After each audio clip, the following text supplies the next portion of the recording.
Welcome into another edition of New Track Record Podcast. Caleb Hatch, Justin Kinney with you, recapping a doubleheader at Iowa Speedway. The crowds were not great. The racing on track was greater than what we expected, and I guess we'll focus on that element because I think we could really get too into the weeds on the crowds. I think it's pretty simple. The racing was bad last year. Hy-Vee was not the title sponsor. They're a consumer-facing brand. Sukup, which is a farm equipment manufacturer. If you're in farming, you know it, or if you know of farming brands, but otherwise, it's a lot different having IndyCar promoted from that compared to a grocery store chain. A little bit. And also, IndyCar is the primary promoter compared to Hy-Vee really taking on the load. That said, at least the racing on track was pretty good. And I guess that's what we'll focus on for this episode. But first, hello, Justin. Hello. I think there's a greater conversation to be had about IndyCar and race promoting, particularly with the tidbit about Mexico that we learned this week in the mailbag. So we will get to that. But yeah, I just the crowds what they were. We hope that Iowa comes back. I think we have at least I have a decent idea of what could potentially work, and we'll talk about it. But I think we need to give the series and Firestone credit for making these two races exponentially better than they were a year ago, with no major changes or any changes to the track itself. This is the same track that they had to race at last year with the lone line being paved, and it was a lot more exciting. It wasn't vintage Iowa, but it was a hell of a lot better than 2024. There were flashes of vintage Iowa, especially in race 2. Yeah. Side-by-side racing for several laps. Yeah. It was much improved. And I guess as we get to our three things, and again, we're doing three things encompassing both races. Pato Ward gets a win. Alex Palou gets a win. So Chevy finally gets a win, and it was not Team Penske. Go figure. And Alex Palou wins another race. 7 now for him on the season, which was the most in the season since Bourdais won 7 in 2007 in the final year of the Champ Car World Series. So I guess my first takeaway from Iowa, on track, as you said, IndyCar got the package mostly right. And I think that's the key, because I think the racing on track was good enough for IndyCar to say, hey, let's do this one more year. We can sell more tickets based on the races that we had on Saturday and Sunday. Very much so. And it was great to say even the high line, quote unquote, or maybe the middle line, you could call it, from Iowa of old, was able to work at times. And it was just a phenomenal job, particularly by Firestone after the tire test, and is really figuring out and taking the data from last year's, building a tire that was going to work at Iowa with Deg, and it really worked out. And you hope, I think we talked about this being a make or break for Iowa. I think the fact that the racing was improved buys it another year. So it was very, very important what we saw. Yes, the crowds weren't there. Disappointing, but a considerably big step in the right direction for the show, and shows that, yes, IndyCar can adapt with its partners at a track that has been NASCArized and make it work, at least in Iowa. And so now you need the crowds to come back, but at least the racing is back on solid ground. You hope to take another step forward next year, but a repeat of last year would have doomed this event, and we didn't have that, and that's encouraging. Yeah, that's the positive. The crowds were bad.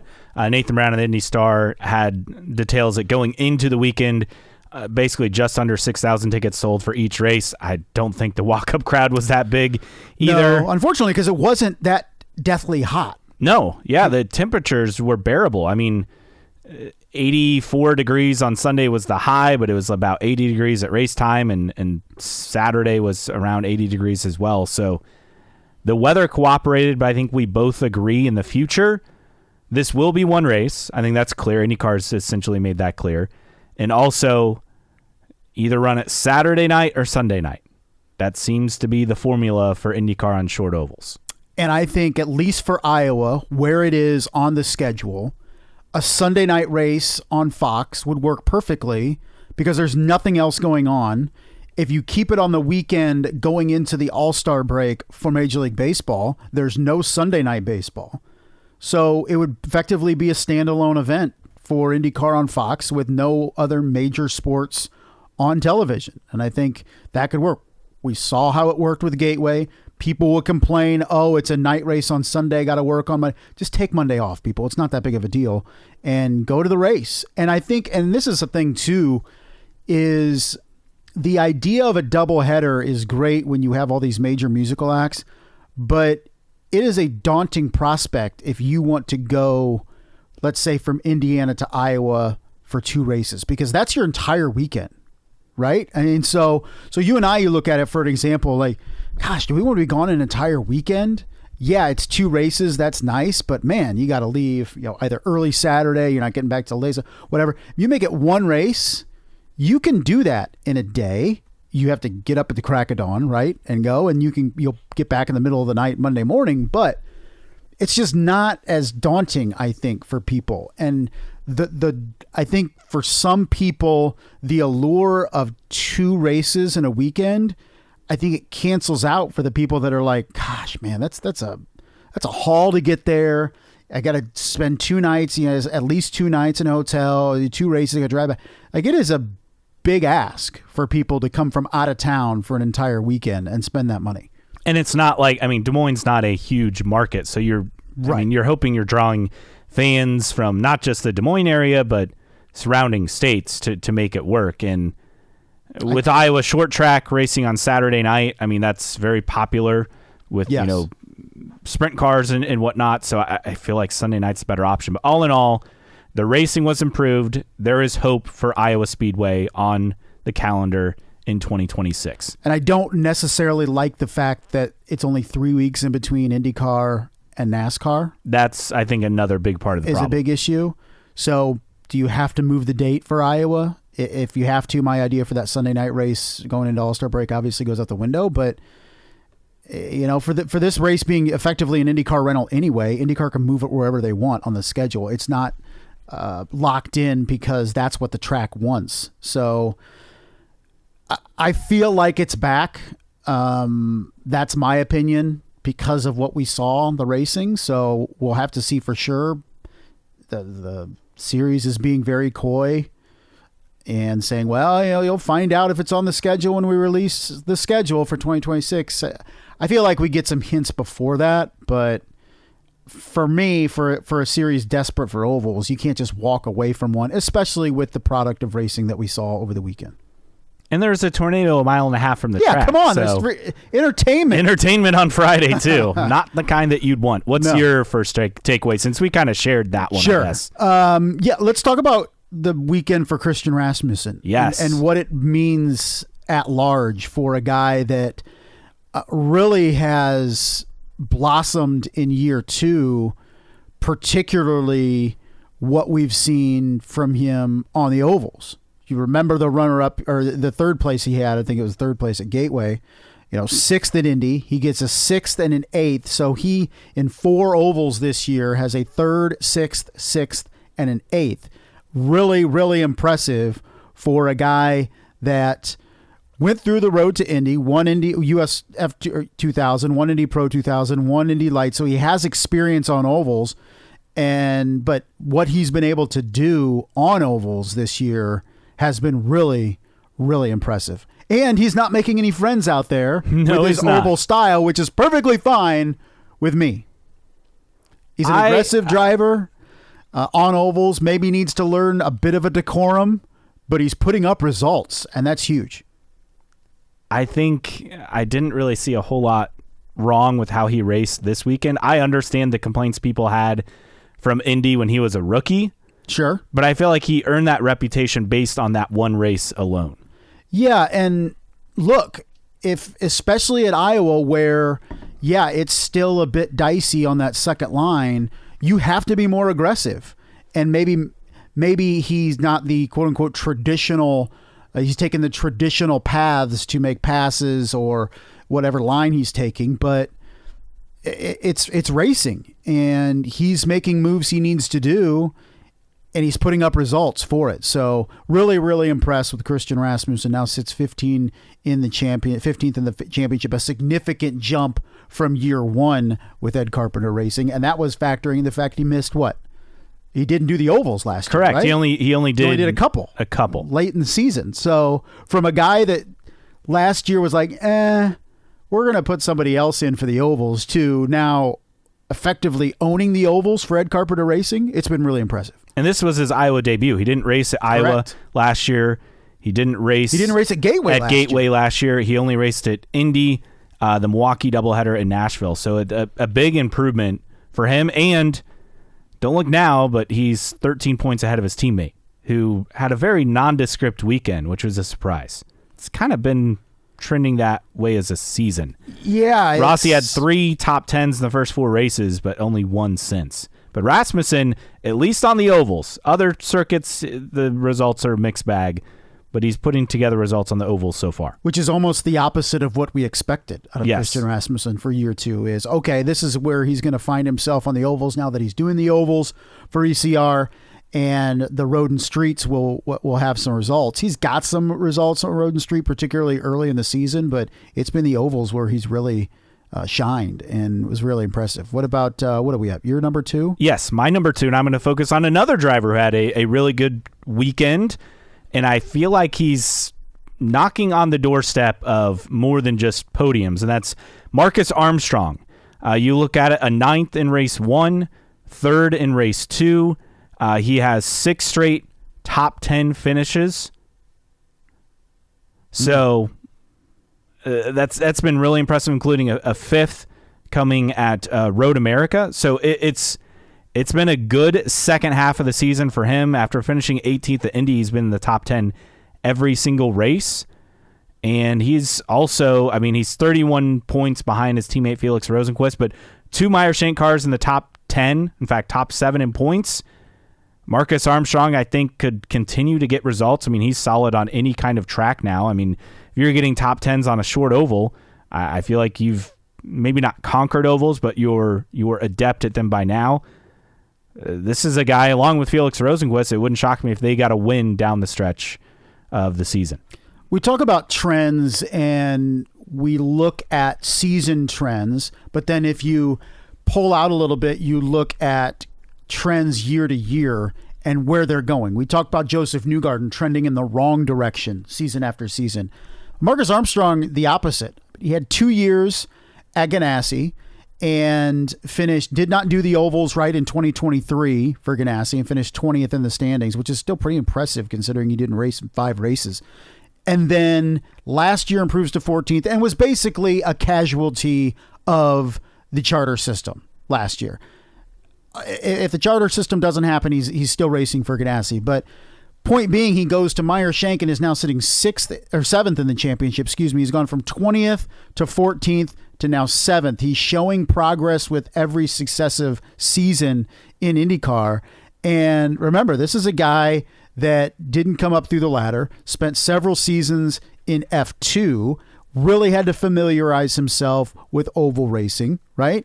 And he has shown with every successive season that he is learning. He had a couple 5th place finishes last year, but the results on ovals outside of Nashville, which I think was a real bump, Nashville and Gateway last year, real bump to his confidence going into the offseason and now 2025. As you mentioned, 6 straight top 5s and 7 out of top 8, 10s. Top 10s and 7 out of 8 overall outside of that 18th at Indy. This is a guy that's showing with every season that he's getting more and more comfortable in IndyCar and the discipline of ovals. And it's been really impressive. And I agree with you when we look at potential guys with getting potential wins, maybe outside the quote unquote normal guys. People throw in Ferrucci's name, Rosenqvist, and Marcus Armstrong because of just how consistent he has been.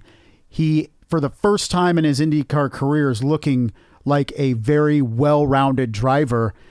And it takes time to get used to the IndyCar schedule, particularly the ovals. It took Marcus Armstrong some time, but he has shown steady improvement throughout his IndyCar career, and he continues. And he's in the best run of his IndyCar career right now. What's your number 2? Well, let's talk about Joseph Newgarden's weekend, because once again he showed his dominance at Iowa. I mean, the guy has now led over 2,000 laps at Iowa. First driver in IndyCar history to do that at one track, right? At one track. Unbelievable. He led over 300 laps for the weekend, I believe, or maybe, 304 laps total, 232 in race 1, but couldn't get a win. You look at race 1, and it was simply getting beat out by Pato O'Ward over the pit sequence. It was basically the lap in and the lap out. And I never saw in particular where these drivers, Pato and Newgarden, came out on track after pitting, but with so much traffic around Iowa, that, as simple as it could be, is Pato comes out with cleaner air, and that could have potentially been in with that outlap. So I think Newgarden, we've talked so much about his mistakes and Penske's mistakes, it was just bad luck in race 1. Race 2, a little bit more strategy in terms of that team seemed to always be first in to pit in a sequence, and it bit him not once but twice with the caution coming out. Just bad luck. This weekend, I think you can look at bad luck as being the reason Joseph Newgarden didn't get at least one victory at his most successful track. And for Joseph Newgarden fans, it's tough, but we recognize the short oval dominance that Joseph Newgarden has put on display for his career. Gateway, he was leading, taken out, and has the struggle with the final pit stop and leading to Pato O'Ward winning in race 1. It's just one of those years. We've said it time and again for the entire Team Penske organization. At least race 1, they looked like quote unquote vintage Penske. Yes, they did. They didn't have a random mechanical. No, They didn't have a bad pit stop to eliminate them. I mean, 2, 3, 4, when you felt like they probably should have been 1, 2, 3. And a good effort. But race 2, not so much. Not so much. I mean, Scott McLaughlin's wrong place, wrong time. That's what happens when you start in the back. And yes. Caught up in Devlin DeFrancesco's spin, and then Will Power's engine issue, which from what I read was more of a Chevy issue than Penske issue. And then we talked about the pit sequences and bad luck with pitting for Joseph Newgarden. So it was a tale of 2 races. I think race 1, you looked at it and say, okay, this is what we expect from Penske. And then race 2 reminded us this is Penske in 2025. And first and foremost on that was Joseph Newgarden, because of just how good he has been at Iowa, continued to show it over the weekend, but doesn't get a win. My number 3, right? Yes, sir. My number 3. Well, let's talk about the winners. We haven't talked about the winners. Alex Palou, if there was one sort of track that people would say, oh, he's at a deficit, it's short ovals. Well, he goes 5th in race 1 and wins from pole in race 2, in a race that, quite honestly, as I was watching it play out, I'm like, no, he's not going to win this, is he? And he somehow pulled a rabbit out of his hat, right? Yeah, we said that a lot. It's just being there, right place, right time. He's better at it than even Scott Dixon, which is wild. But 5th and 1st for Alex Palou. Pato O'Ward goes 1st and 5th. No pole position for Pato, but still. The results there, as much as we talk about Joseph Newgarden being so good at Iowa and on short ovals, Pato O'Ward's probably a close second in terms of results, especially at Iowa as well. If not for Joseph Newgarden, Pato would have a lot more wins at Iowa Speedway. So for Pato to hold off Newgarden late in race 1, that was an impressive drive, because quite honestly, I didn't think that was going to happen based on Newgarden's success at Iowa, based on Newgarden always relegating Pato to 2nd in races in this series. But that was a great drive from him. And then both drivers, Palou and O'Ward, were just so consistent all weekend. You expect them to be consistent. And look now, but Pato 2nd in points, a big gap over Dixon, who's in third. Kirkwood slipped back after a tough weekend for the Andretti team. It wasn't just him. It was a team-wide issue that we'll get to. But I think with Palou, I mean, what more needs to be said? This is the most complete driver in the series right now. And for Pato O'Ward, for him to get a win, he's now second in points. It just seems to be the peak of what that McLaren team can do because of Ganassi's just dominance in the championship the last 5-6 years. But he's doing what should be done. I mean, he's putting together great results, finally gets a win, and it wouldn't shock me if he racks off another win or two for the end of the year. The knock, as you mentioned, quote unquote knock on Alex Palou heading into this season as well. He hasn't won an oval. Very competitive on ovals. He's had multiple podiums on ovals heading into this season. So it was only a matter of time, right? And he gets that win at Indy, and then he gets the win in race 2 at Iowa and was really good. The supposed weakness was not a weakness in Alex Palou's game. It was just an inevitability that he was going to get some wins on ovals, and now he gets his first win on a short oval, and he's as complete of a driver in this series as it has right now. And just, you look at Alex Palou, it's a couple races going without a win. Well, he was due, right? He hadn't won since Road America.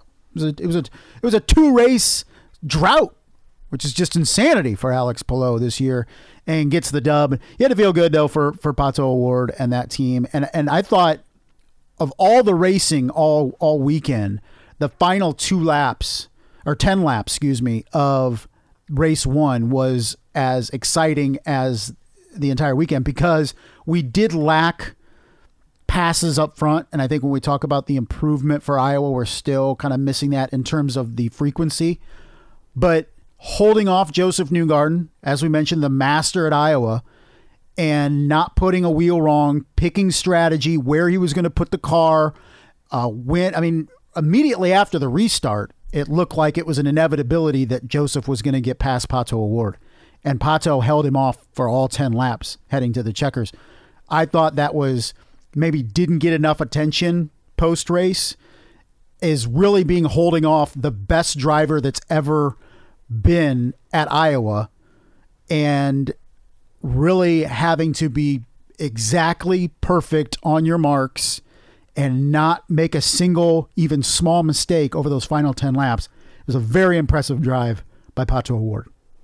Absolutely. And he had finished runner-up to Joseph 6 times, so this meant a lot. About time. And it was a great quote that he had on Joseph Newgarden. He said, "I see him very differently. His attitude and everything is definitely not the Joseph I've always praised, I would say. I'm going to ask Kit Kat to send a care package to his home. He's got a lot of salt to get rid of." From Nathan Brown's story at IndyStar.com. That's just the quote-unquote new Joseph Newgarden, but he kind of embraced Joseph Newgarden. We saw the tweet about his new book coming out, the Joseph's bad season, and got some chuckles. But he also said in Victory Lane on Saturday, usually this is me chasing Joseph to the finish line. And he said it was a little bit different, but it was a successful drive, and it was a stressful drive, especially those final 10 laps. So it really showed Pato O'Ward's prowess in IndyCar, being able to hold off the GOAT of Iowa over the final 10 laps. And a couple notable manufacturer notes in regards to our winners. For Pato O'Ward, it was 10 straight wins for Chevy at Iowa. And for Alex Palou, became the first Honda driver in race 2 to win at Iowa since James Hinchcliffe did back in 2018. That stat courtesy of Brett Bensley, so thank you for that. But yeah, really interesting stuff that we got with Honda actually winning a race, which, to be honest, did not see coming this weekend. Or Chevy or Honda winning at Iowa or Chevy? I didn't see Honda winning a race at Iowa. Yeah. That was surprising. And how about Alex Palou? Start number 50 got a win at Iowa, and start number 100 gets a win at Iowa. Pato O'Ward, you mean? Pato O'Ward, excuse me. Yes. So really impressive. And the last driver to get a win in his 100th start, Patrick Carpentier in 2002. They had the chart up there, and it was like what was that, like an Unser, a Mears, It was Foyt, Andretti, and then Patrick Carpentier. Like, one of these does not belong on the same list. Patrick Carpentier had a good IndyCar career, but not up there with the other names. I thought that was entertaining stat. But at least in that stat, he is up with some of the best of all time. So good win for Patrick Carpentier back in 2002, and big win for Pato. All right, what's your number 3? Well, let's talk about Andretti Autosport and their Yes. weekend. We talk about Penske's struggles all season. It was a very much of a struggle for Andretti Autosport, and here's the thing: is they only have themselves to blame for the issues on track during the races. I mean, a Kirkwood crash didn't help. It wasn't a major crash in practice, but it set Kirkwood back significantly. But this was not a Firestone issue, to be clear. This was an Andretti Autosport issue. And whether it was a pressure issue in the tires, setup, whatever it was, this was self-inflicted, and it was a ruinous weekend for that entire team. And we talk about how perfect you have to be in this series to consistently compete. And we talk about Ganassi and usually Penske, but not this year, and why they are the top 2 teams in this series and why they've won every championship since 2012. And conversely, why other teams don't win championships. And I think the weekend was the perfect example of why Andretti does not win championships, is too many self-inflicted errors, whether it's driver, whether it's pit crew, whether it's setups. And this was just another example of why this team can get close. We saw it last year with Colton Herta, but can't win titles. I mean, let's run through the issues. Kirkwood had the practice crash. Yep. And that seemed to be the tire issue, right? Did we ever substantiate that was a tire issue? I'm not 100%, but it seemed to be. It didn't go down, I don't think. I No. think he just lost it, but it could have been a pressure issue, something like that. So But Kirkwood had the practice crash. Ericsson had the tire issue in race 1. Mm-hmm. Kirkwood had the tire issue in race 2. Colton Herta spun at the green in race 1, did somehow salvage a 13th place finish, and then he had a 20th in race 2, but that was more because of being caught out with the yellows. And then I feel like I'm forgetting one other issue. Ericsson crashed in race 2 as well. Is that right? Yes.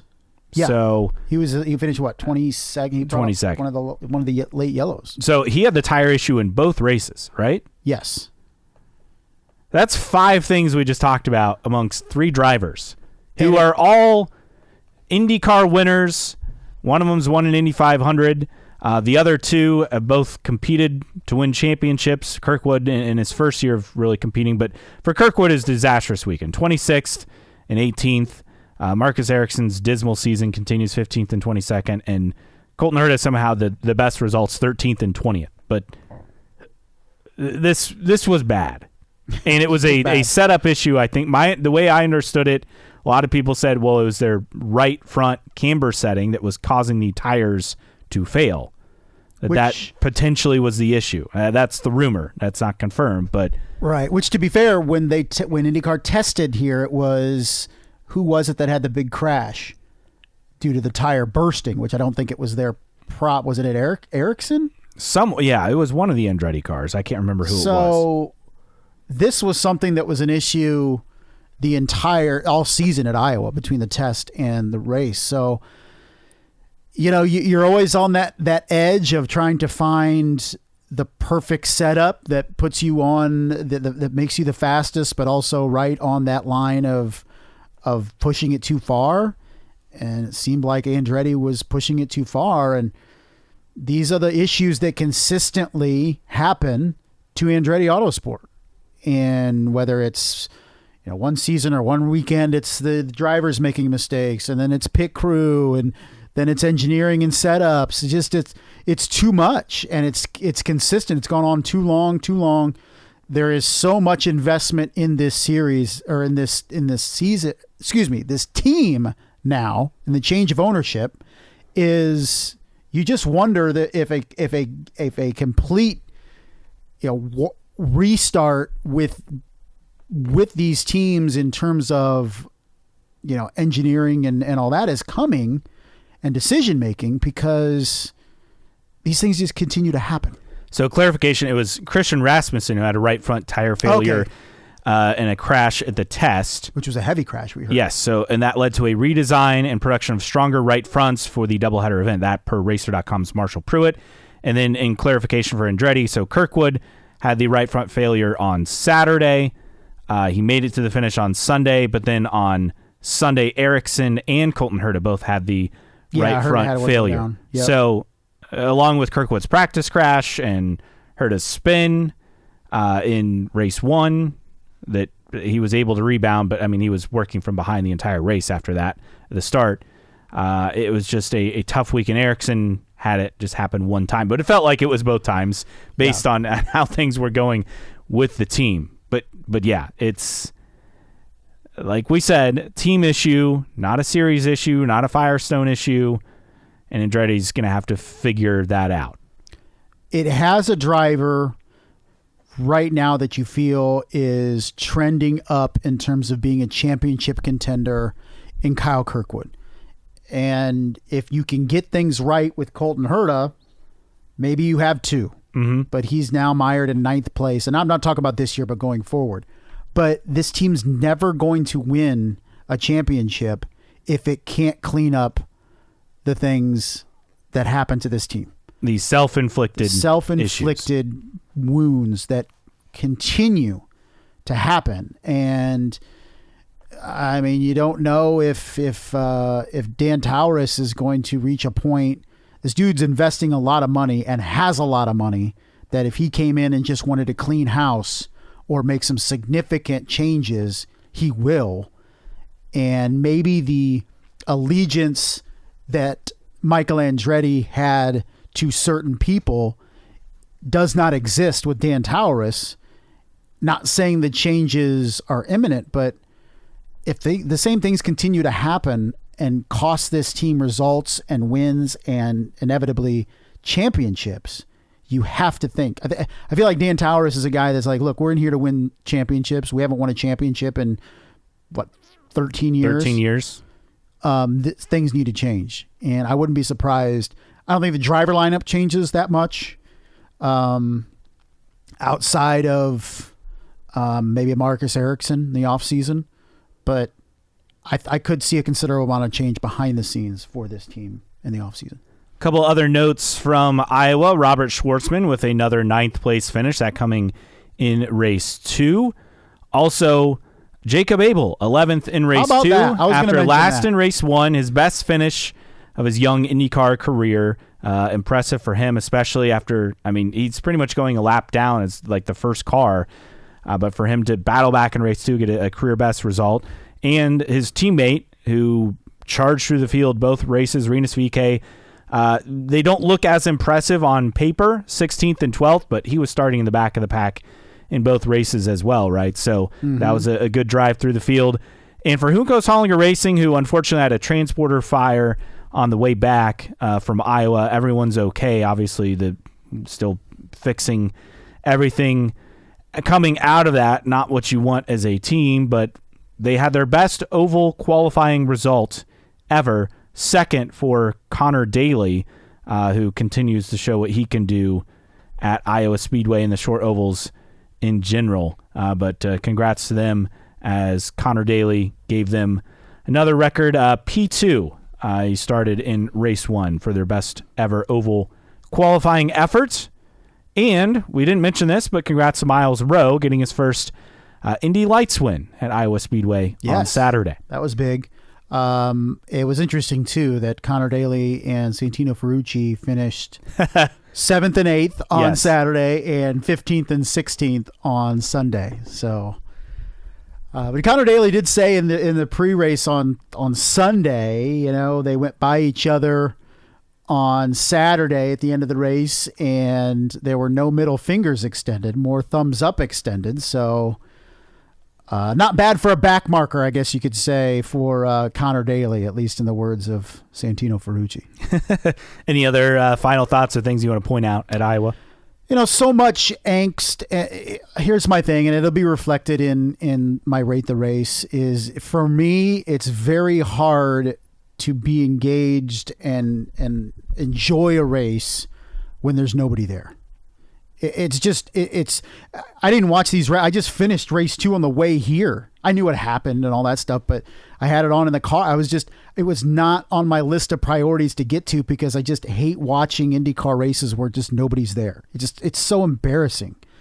And the racing was a lot better than we expected, thankfully, but it's just so tough to have events where you just look Mickey Mouse. And it was even like the pre-race ceremony. It's just so tough to make anything feel like a big deal when there's nobody there. And it was a painful weekend visually for IndyCar.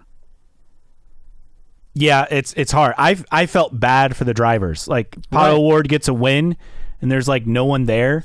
Like I get you win a race and it counts as a win, but man, what a bummer, right? You're not celebrating with very many people, especially the most popular driver in the paddock, and nobody's there. Yeah, that just for both winners, for Pato and for Alex, it just when the crowd's bad, you win the race, but man, for all the drivers, you're competing out there, you're putting your life on the line for that, right?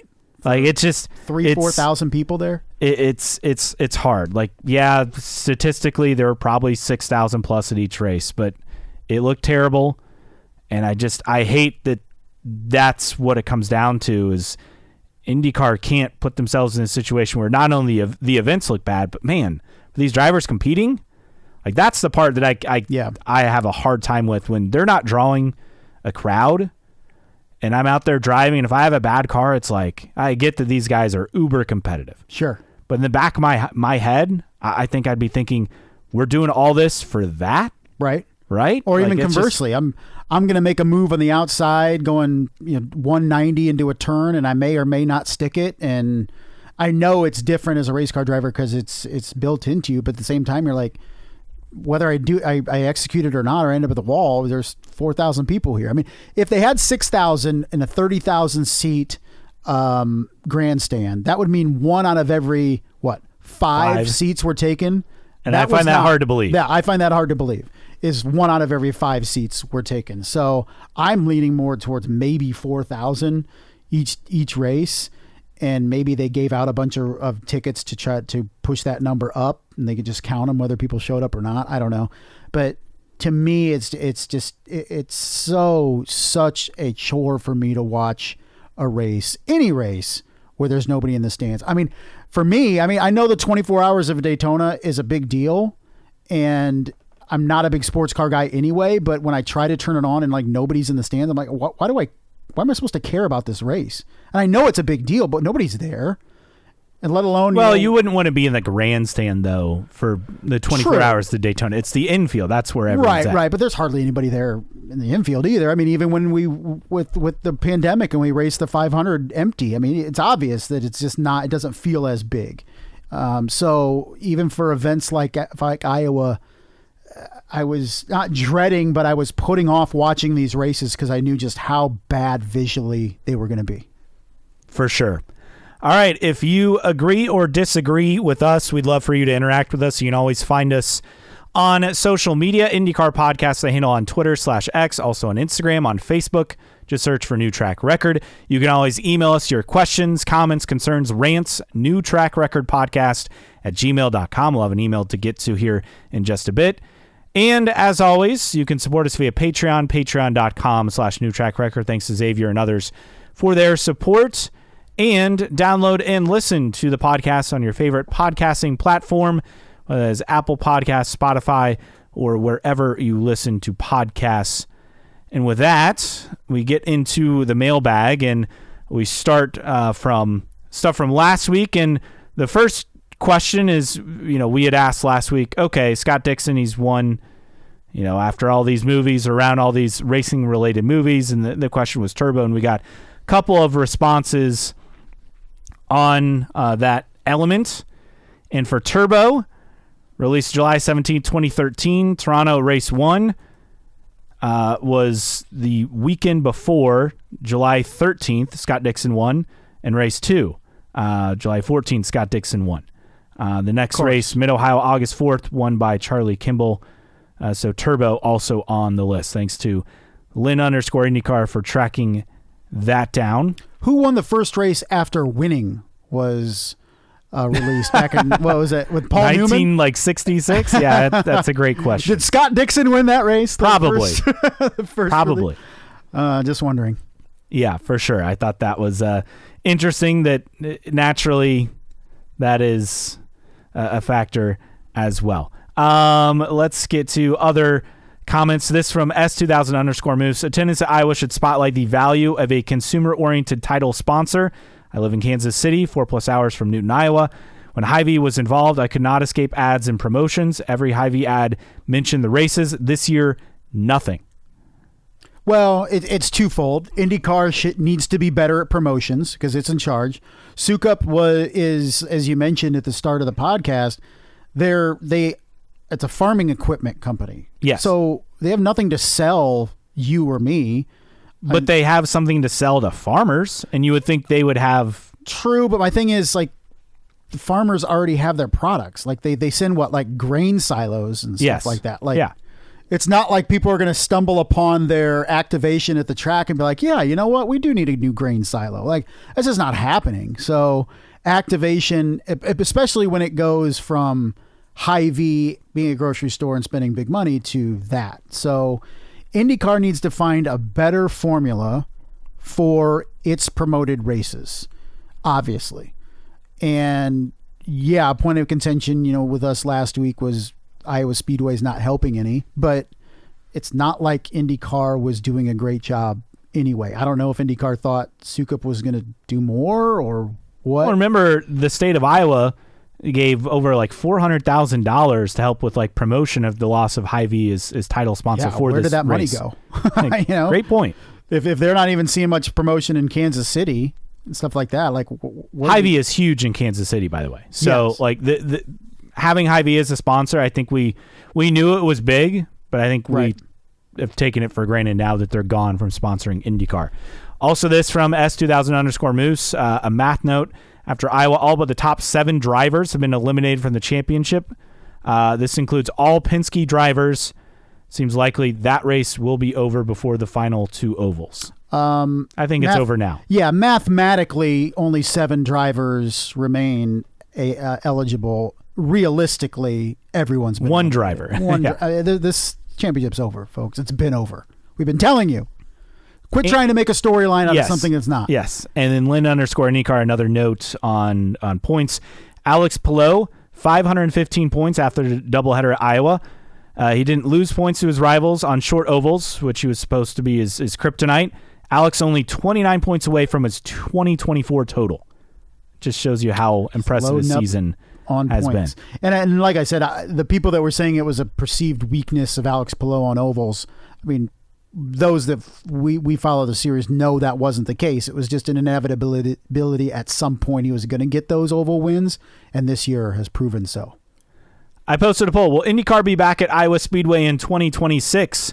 And 57% of you said yes, just a tick below 43%. It was 57.1 to 42.9. 42.9% of you said no. That's some good confidence, I think, after this weekend. Jeff Cerneski said yes, but for one race. Chad 200 said, IndyCar, come on, do something. NK Harden, didn't they sign a multi-year extension before last year? I assume there's at least one more year on that. So we looked that up, and it was an extension with Hy-Vee, which obviously did not extend. Matter. There's no contract in place because IndyCar is renting the facility. So there's no it was an extension with Hy-Vee, which obviously went to NASCAR.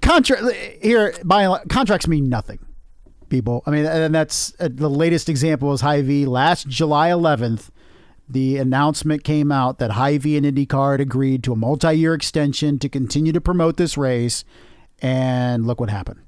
They switched to NASCAR. So I don't blame them. It's good business sense, but it just shows that contracts mean nothing. I feel there's not a lot of racetracks that are clamoring for IndyCar. So if you get rid of a race, you have to have a replacement race. And at least for next year, I feel the move is to go back to Iowa. The racing is improved. You continue to improve that. You do a better job promoting. You put it just one race.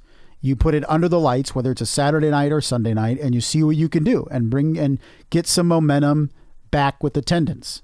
Then I think after next year, you make a decision. If you leave Iowa, then you effectively, okay, then where are they going to rent another oval? I mean, is it Homestead then? Is it Homestead, Richmond? I don't know. Richmond sounds like no, unless they rent it, But are we really going to draw that many people at Homestead or Richmond? I like to think Richmond, but Homestead's not going to draw. No.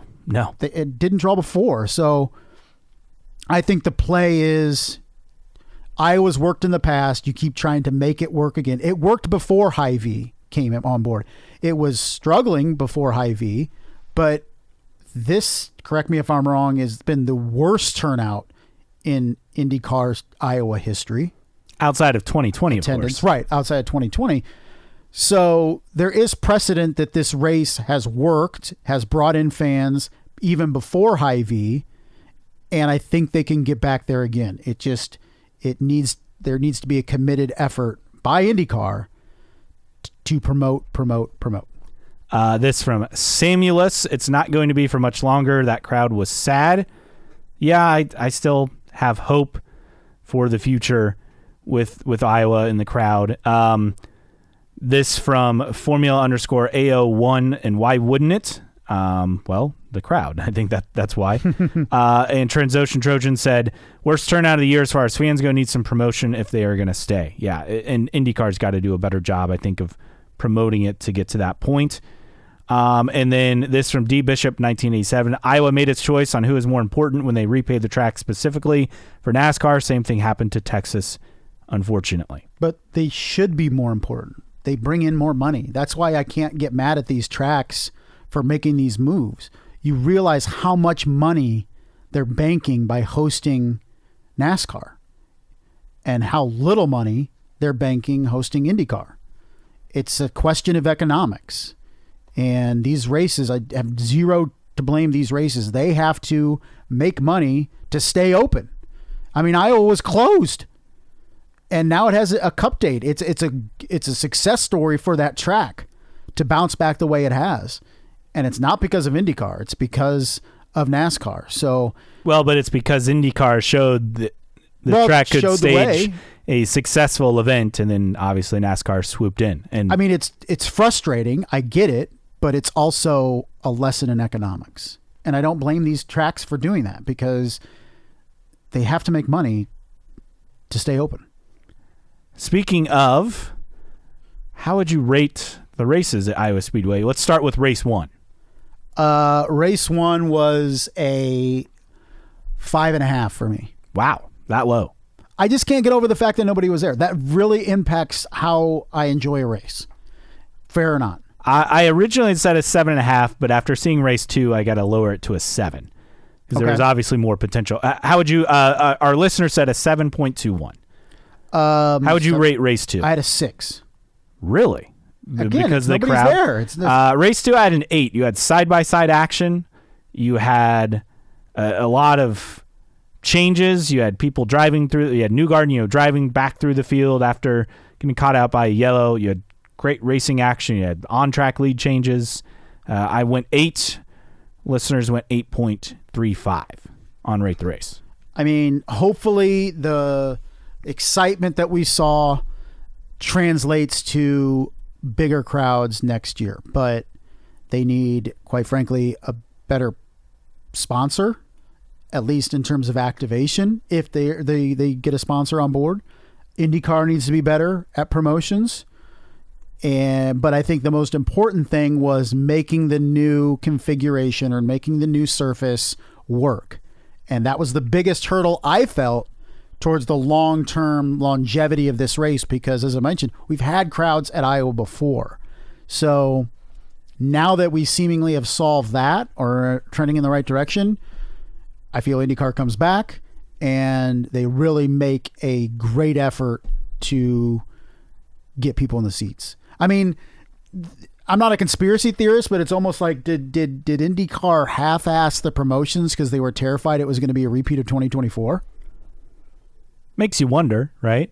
I mean, but you can't do like, why even pay for the track rental if you're not going to put full effort? Right. True. And part of it is a lot of people complain. We talked about this on last week's episode about the ticket prices. Look, you had to lower the ticket prices significantly. People had a bitter taste in their mouth. Like, why would I go back if you're an IndyCar fan or a racing fan? Why would you go back? The on-track action was pitiful last year. If you're a concert fan, you're not coming back because, well, you're going to see those artists. So it's a hard sell, but at least on track, you have something to sell for next year if it returns. You could maybe say IndyCar was terrified. They wanted to at least figure out the setups, figure out the formula to trying to get IndyCar back, or at Iowa, IndyCar at Iowa back to somewhat excitement. And maybe was worried that having a lot of people in the seats and seeing that again would really be the death knell of that event. But I don't know. I'm trying to give IndyCar the benefit of the doubt, but we can't overlook the fact that IndyCar and Firestone did a tremendous job at figuring out how to make Iowa exciting again.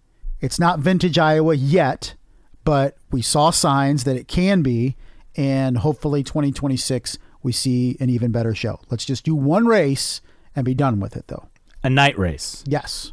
That's when Iowa had the most success, and that's the vintage Iowa we think of with Iowa Speedway. All right, and then we got an email question, this from Josh. Hey, guys, when we talk about silly season, we always seem to talk about who is moving to where. I want to ask a different question. Who's going to be leaving the grid at the end of this year? This is a fascinating question. Jacob Abel is my top contender for that. Yeah, I would go with Jacob Abel and I mean, he brings so much money. Yeah.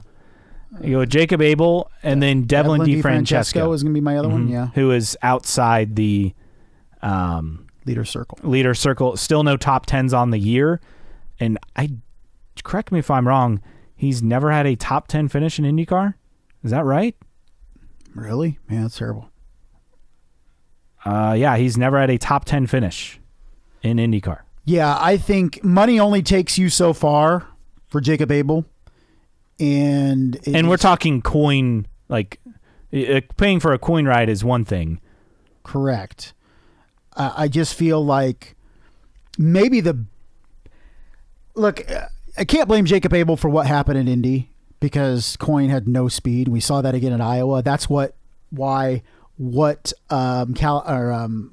VK was able to do in race 2 and race 1, quite frankly, was really impressive because those coin cars have zero speed on ovals.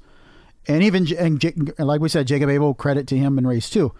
It's just it's clear that he is in over his head, and unless the Abel family is able to convince Dale Coyne that, hey, give him a second year to figure it out, and here's a butt ton of money, which we know they've done at least to initially get him on the grid, maybe he stays. But I wouldn't say it's a ton of money. Yeah, I would say it's enough for a full season ride at Coyne, which is about half of the going rate of a lot of other teams. But I think too is the positivity that you have out of Renus VK doing what he's doing, I think would make Coyne want to give him a more capable teammate for 2026.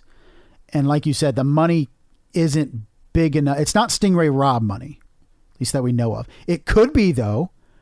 And that's my thing, is maybe the Abel family is like, well, we gave you X amount, but we're going to, raise it by 50% next year. Maybe that keeps him on the grid. I don't know. But my two and your two, Abel and DeFrancesco, are the two that I could see nowhere on the grid. I mean, if there was a surprise not on the grid, who would you pick? Not necessarily who you think is going to be off the grid, but, could catch people off guard. Do you have anybody in mind? In terms of full-time? In terms of full-time, no longer being in the series. Will Power? I mean, no longer being in the series at all? Maybe like down to Indy 500 only. Yeah.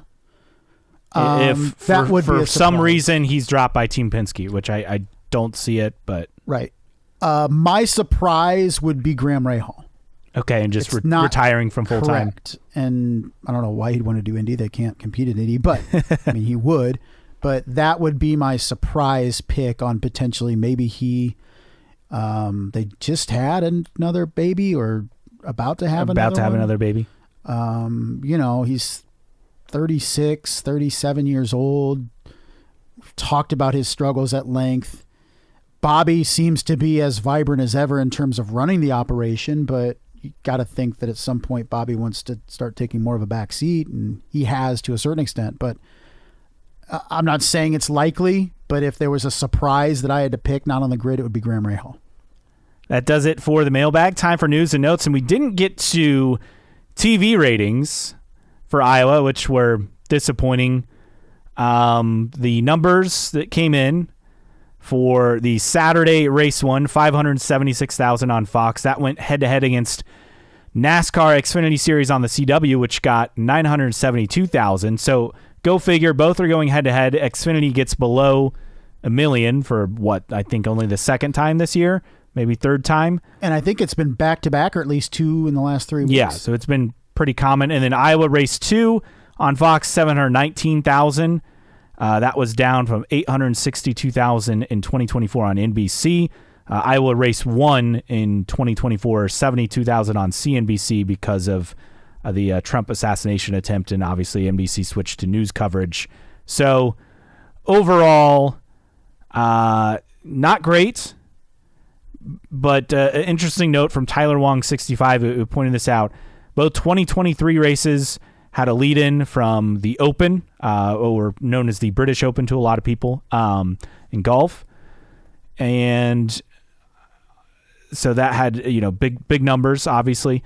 And then also this weekend, the lead-ins per Nathan Brown, UEFA Women's Euro Soccer and SVU rerun. Not quite I like the same. SVU. Yeah, but SVU is always on TV. Yeah, it is. It's not really a great lead-in. So IndyCar, 5 of its last 6 years, minus 2020. NBC saw 10 network race broadcasts with average audiences below 800,000, 6 coming on NFL weekends. IndyCar on Fox has had 7 such results in year 1. That per Nathan Brown. Again, I think the lead-in does a big role in determining whether a race is going to get good ratings. And IndyCar's not getting good lead-ins on Fox. No, it's not. I just, but also are people tuning out because Palou's winning all the time? Is that a factor? I think it is. But the lead-in too is that strictly based on people leaving their TVs on after they're done watching the British Open, and you can count that as a thing. I mean, yeah. So it's not, you're not adding viewers. Here's my thing. Still counts. I know it does, but I get so tired of the discussions on IndyCar's going up against this and that and needs to do better avoiding this and that, and it needs better lead-ins and lead-outs and all this stuff. And pure and simple, folks, not enough people are watching IndyCar, period. And how does IndyCar become more popular with people that tune in for IndyCar, don't stumble upon it, right? And I don't know the answer. I think having more big events later in the season, as we talked last week, would help. Yes. Right? Now, if Milwaukee and Nashville can turn into that, that would certainly help. But, I mean, Iowa, where attendance is struggling. You have Toronto, which is solid, but it's not an American race. So, I mean, Toronto's solid, but it's constrained. Like, it's not a huge crowd, probably 20, 25,000, and it's always every year. It's like, is development going to kill this race, right? That's always the question. Laguna Seca, the attendance is never great. Portland, the attendance has been dwindling for years. So it's really up to the final 2 races to provide a boost. And by then, people were checked out. And I say people always so much talk about momentum with the distance between races. Is how about some momentum with the schedule? Because after Indy, and a couple weeks after Indy, a couple races after Indy, all momentum is over with this schedule. There's nothing to look forward to on this in terms of big events. And even next year, you add Mexico City, you add Arlington, they're both going on the front half of the schedule. So where's the schedule momentum with events, or spread out the events a little more? And just for me, it's it's just reality that this is just where IndyCar is, and we all expected hopes that the Paddock hoped that every race they'd get at least $1 million, and that's obviously not happening. And at some point, Fox is going to if this continues through like 2 or 3 years, IndyCar's not going to be on Fox every race. Like there has to show tangible growth from this year to next year to show that it's worth it, or else it's going to find itself on FS1 and FS2. And now with the streaming coming online with Fox, they can find some streaming races again. So they have to find a way to take advantage of the opportunity that they have in the next couple of years with all races on Fox. And that means investment. And that comes back to knowing that Roger Penske refuses to invest a significant amount of money that needs to be. And we're not saying he hasn't invested any money, because Long Beach is a prime example. We get it.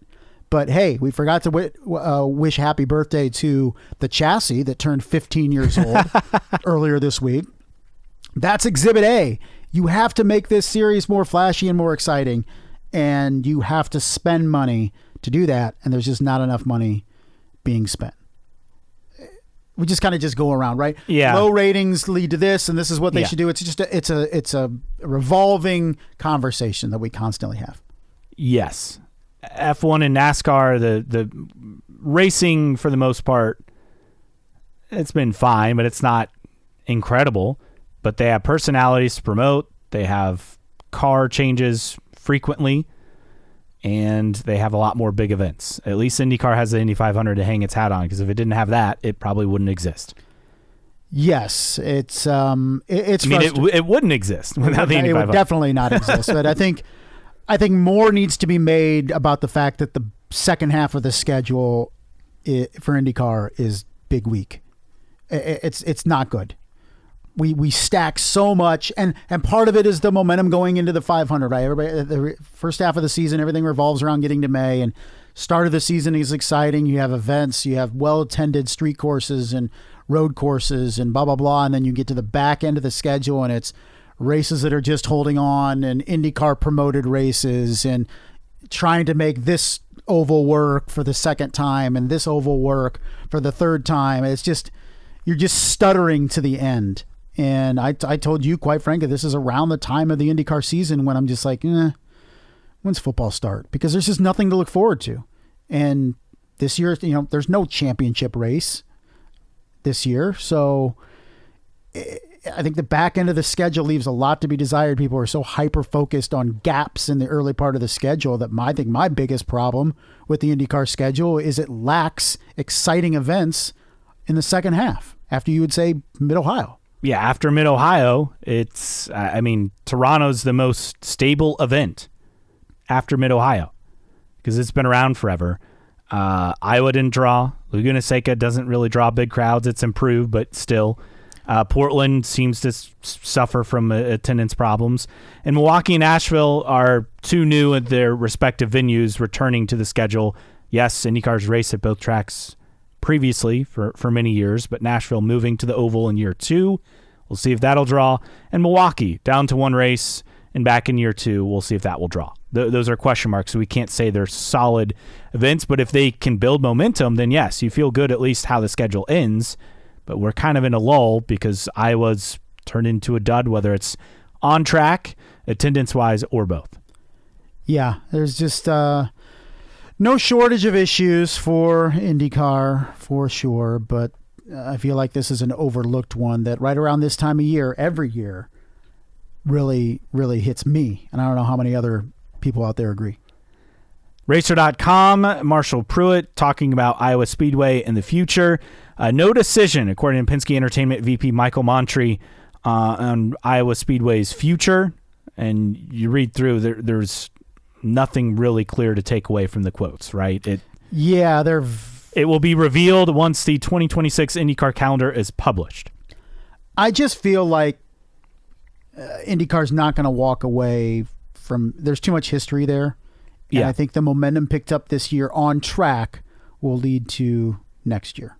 For sure. And then Racer.com mailbag notes, and you conveniently gave us the rundown of everything. I gave you a nice, tidy little notes package out of. So Newgarden's team has involved some team changes last few years that haven't always been handled the right way, from what Marshall Pruitt has been told. And adds of this with Team Penske of old, with Roger heavily involved, no way Newgarden would get away with not doing interviews. No Cindric now either to tell him to shape up. Look, he did the interviews at Iowa. I get that one was kind of a joke. Was very short. But, Georgia, but he did address after, race 2? And I'm wondering. And it wasn't shown on the broadcast, unfortunately, but it was posted on socials. I mean, I'm wondering if somebody mentioned something to him within Team Penske, because as Marshall pointed out in the mailbag, if that happened at Ganassi, Chip Ganassi would be chewing some serious ass ASAP. And Zach Brown would not let that happen at McLaren. And back in the day, Roger Penske would not let that happen at Team Penske. But now, A, he's running the entire series. He's not involved in the day-to-day at Team Penske. B, he probably doesn't even have the energy at close to 90 years old to even deal with it. And so he's able to get away with it, Joseph Newgarden. But it was an interesting point that he can do whatever he wants, but this isn't the Penske of old, because he would not get away with that, and he would not get away with it at certain teams in the paddock. Scott McLaughlin addressed the media after his practice crash. He addressed the qualifying crash. He addressed the media after the Indy 500 debacle. Yeah. He addressed the media. He talked after the crash with Devlin DeFrancesco on lap 1. I mean, Will Power always chats.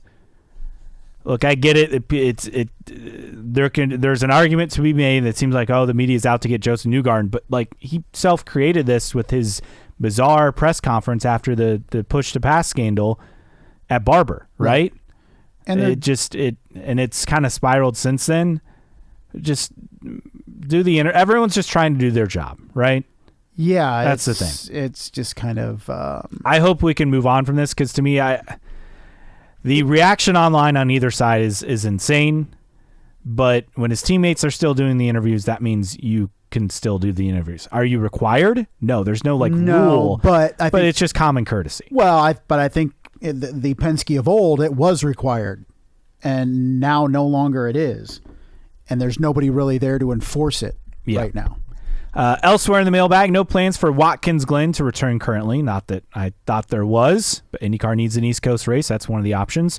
One team continues to tell Marshall they are interested in Dennis Hauger, who is dominating series formerly known as Indy Lights. If it's not Andretti, trying to slot them in, which Dan Towers kind of made a point during one of those Sunday warm-up sessions, say, hey, we let Louis Foster was in our system, and he's elsewhere, and Pato Ward was obviously in their system, and so on and so forth. Did they have those this past weekend? I didn't watch them.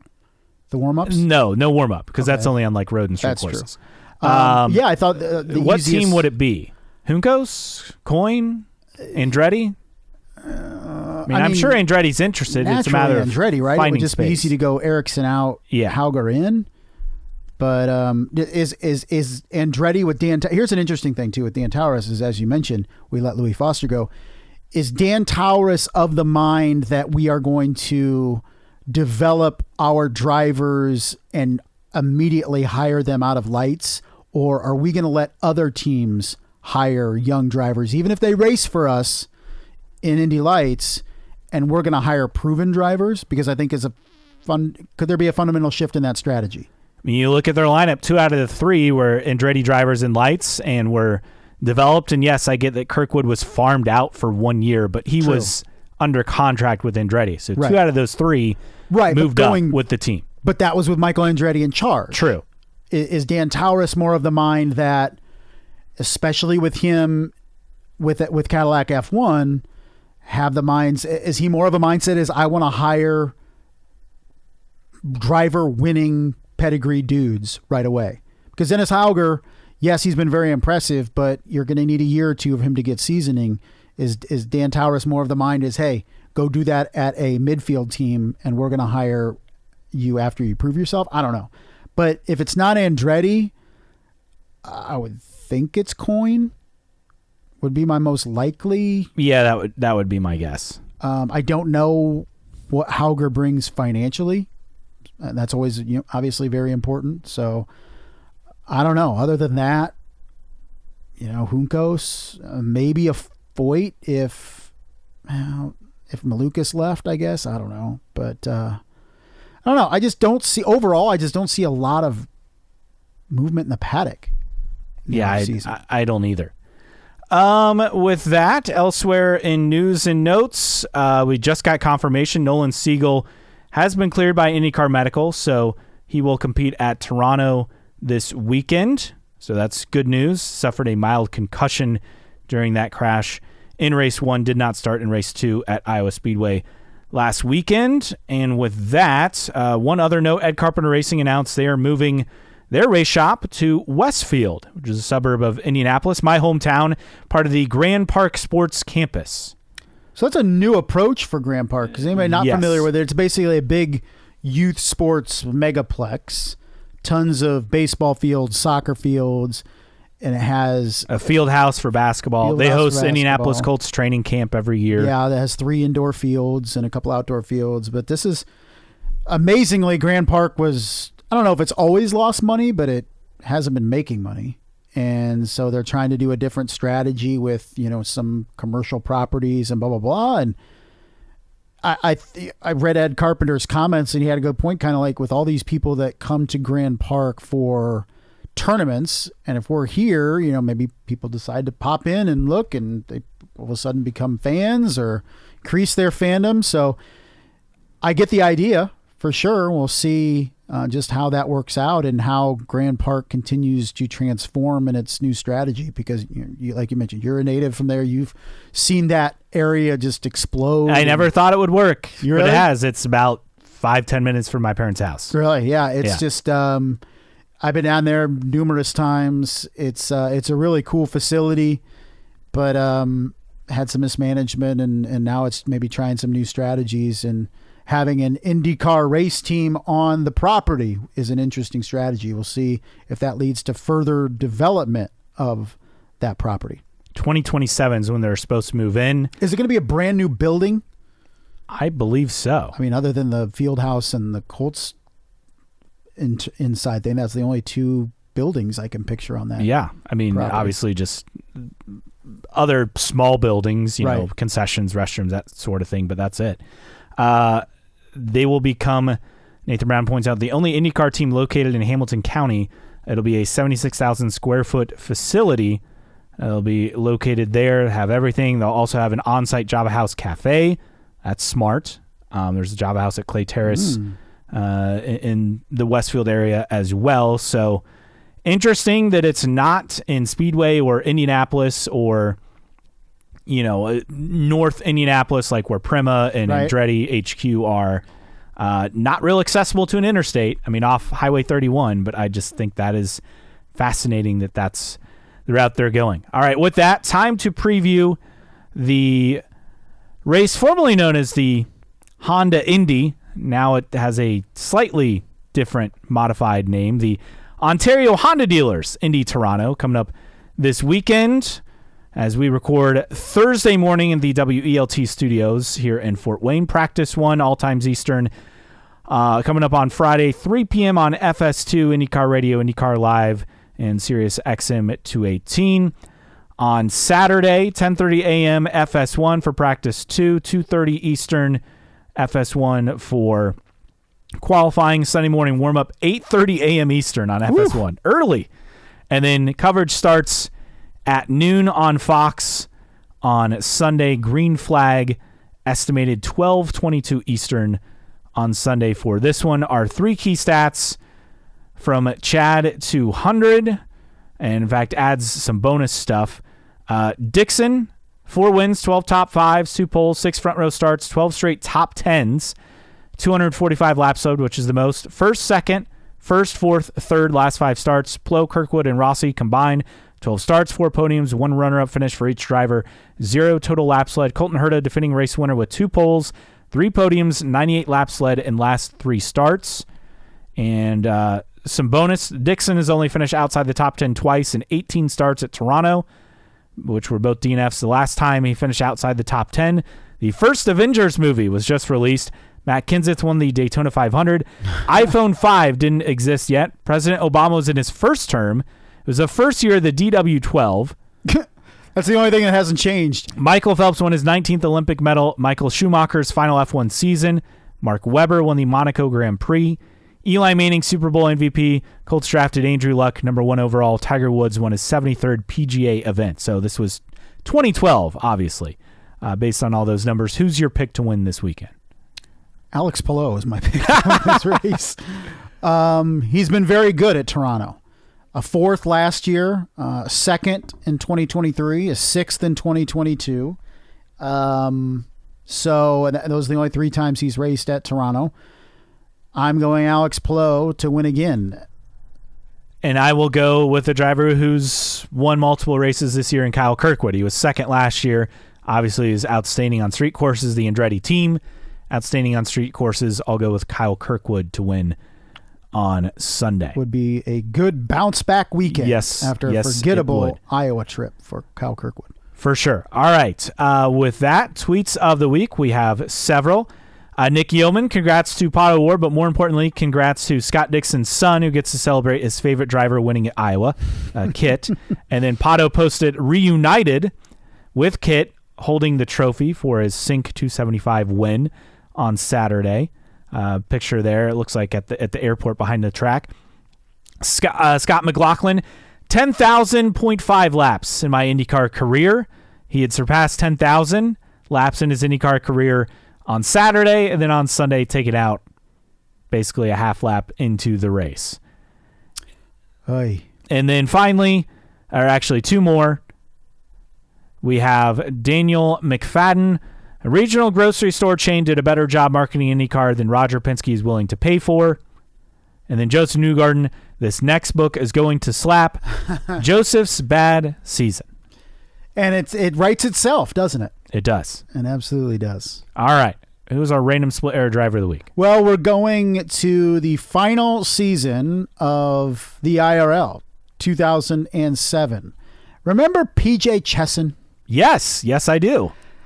American race car driver P.J. Chesson, born in Far Hills, New Jersey, grew up racing go-karts and bikes in New Jersey. He first got into sprint cars in 1998, did World of Outlaws in several years in the early 2000s, then switched to the Infinity Pro Series, won 3 races in what was it, the 2003 or 2004 and 2005 seasons with Monon Racing in 2004 and finished 4th in the championship. In terms of his IRL career, he raced 4 races in 2006 with Hemmelgarn Racing, and then came back the year later, 2007, as I mentioned, the final year of the IRL, did the season finale race, the series finale race at Chicagoland Speedway with Roth Racing. Yes, Marty Roth. Yes, he was a IRL teammate legend with Marty Roth. Both cars sponsored by fashion label Dassault Apparel that season. That was his final race. He finished 19th at Chicagoland, had to park it after about 100 laps due to mechanicals. That one Indianapolis 500 he appeared in 2006, started in 20th and finished in 33rd. He tangled with teammate Jeff Bucknam on lap 2, and those two finished in 32nd and 33rd. P.J. Chesson has numerous tattoos, including one of the 2006 Indianapolis 500 logo that he had applied in public at the Speedway during the final day of qualifying. Bold. Best IRL finish was 12th at Homestead, his first race. Go figure. And that was it. That's all we really know about P.J. Chesson. He exited the series after that Chicagoland race in 2007 with Roth Racing, and that's where his racing career seemed to end. He is 46 years old, still around. P.J. Chesson, this week's random split era driver of the week. All right, for Justin Kinney, I'm Caleb Hatch. We'll be back next week to recap IndyCar at Toronto on New Track Record Podcast.